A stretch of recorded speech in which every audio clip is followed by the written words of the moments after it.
आपको और बाकी सबको गर्मी से राहत देने के लिए बिजली की चोरी की। बेटा, चोरी करके मदद करना कभी आत्मसम्मान और इज्जत नहीं दिलाता। रात 8 बजे पंचायत चौपाल पर भीड़ लगी थी। सभी गांव वाले इकट्ठे हुए थे। मिट्टी के चबूतरे के ऊपर मुखिया जी का आसन लगा हुआ था और सामने सिर झुकाए रमेश खड़ा था। रमेश, सच सच बता, तूने चोरी की है बिजली की? मुखिया जी, आप तो जानते हैं कि हम कितने गरीब हैं। बाबूजी बीमार रहते हैं और गर्मी ने हाल बेहाल कर रखा है। मैंने तो बस ये बहाने मत बना। चोरी की है, सीधी बात है। और इस चोरी का बिल पूरा गांव क्यों भरे? रमेश, तुझे शर्म आनी चाहिए।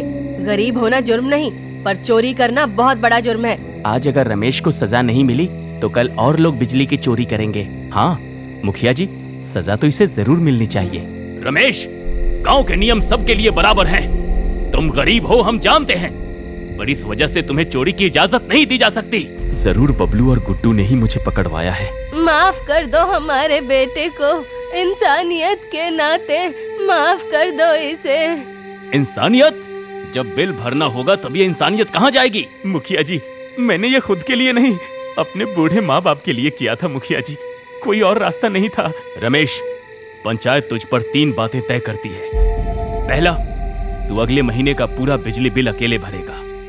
दूसरा, जो तार तूने लगाए थे वो आज ही कटवाएगा।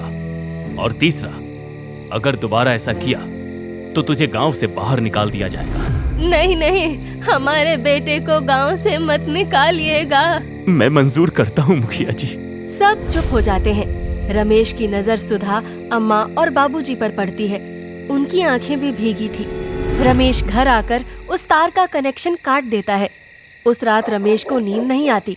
परेशान होकर वो घर से बाहर निकल जाता है। सुधा उसके पीछे आती है। मुझे पता है आपने सब कुछ हमारे लिए किया था। मैं इतने पैसे कहाँ से लाऊंगा कि पूरा बिजली का बिल भर सकूं?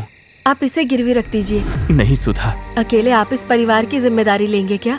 मेरा भी तो परिवार है, मुझे भी कुछ करने दीजिए। अब चाहे कितनी भी परेशानी हो, गलत राह कभी नहीं चुनूंगा। सुधा रमेश को दिलासा देकर उसके लिए एक गिलास पानी लाती है।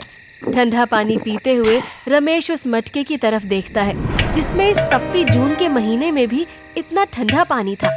मिट्टी ठंडी, धूप में भी ठंडक।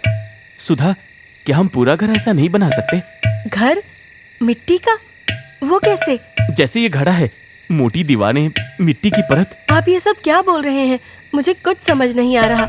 अगले दिन रमेश मुखिया जी को बिजली के बिल के पैसे देता है। मुखिया जी के पूछने पर वो बता देता है कि